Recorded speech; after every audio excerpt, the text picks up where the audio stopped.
जी dear student, अब हम बात करेंगे फेरेंक्स और सोलिंग यानी निगलने के प्रोसेस को। देखें, जो फेरिंग है, फेरेंक्स है। देखें, जो फेरेंक्स है ये पोस्टीरियर एक नेरो पार्ट होता है ओरल केविटी का। ये जो नज़र एक मिनट, अच्छा, ये ओरल केविटी है, ये पैलेट है। एक हार्ड प्लेट होती है, सॉफ्ट प्लेट होती है, इसको सॉफ्ट पैलेट कहते हैं। और ये ओरल केविटी है, यहाँ तक ये ओरल केविटी है। अब ओरल केविटी के पीछे जो ये वाला हिस्सा है जो कि फनल शेप होता है, जो कि हमारा नेक वाला हिस्सा है, इस हिस्से को हम फेरेंक्स कहते हैं। और इस जो फेरिंग है, फेरिंग में और भी ओपनिंग्स होती हैं, यानी कि और भी पाइप मौजूद होते हैं।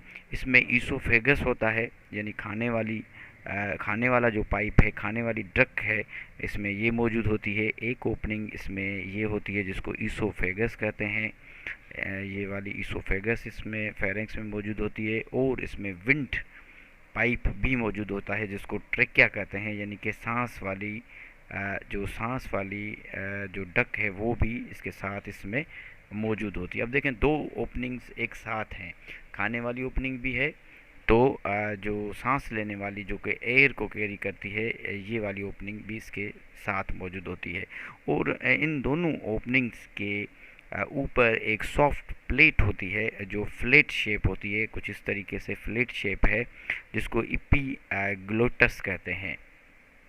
अब देखें, ये जो विंड पाइप है यानी कि ट्रेकिया है, इसकी ओपनिंग को ग्लोटस कहते हैं, इसकी ओपनिंग को ग्लोटस कहते हैं। तो इसमें जो दूसरी ओपनिंग है वो है ग्लोटस। ग्लोटस जो कि विंड की ओपनिंग है। और जो इसके ऊपर जो फ्लेट है इसको इपीग्लोटस कहते हैं, इपीग्लोटस कहते हैं। ठीक है, इसके अलावा इसमें और भी एक एडिशन ओपनिंग है, दो और ओपनिंग है।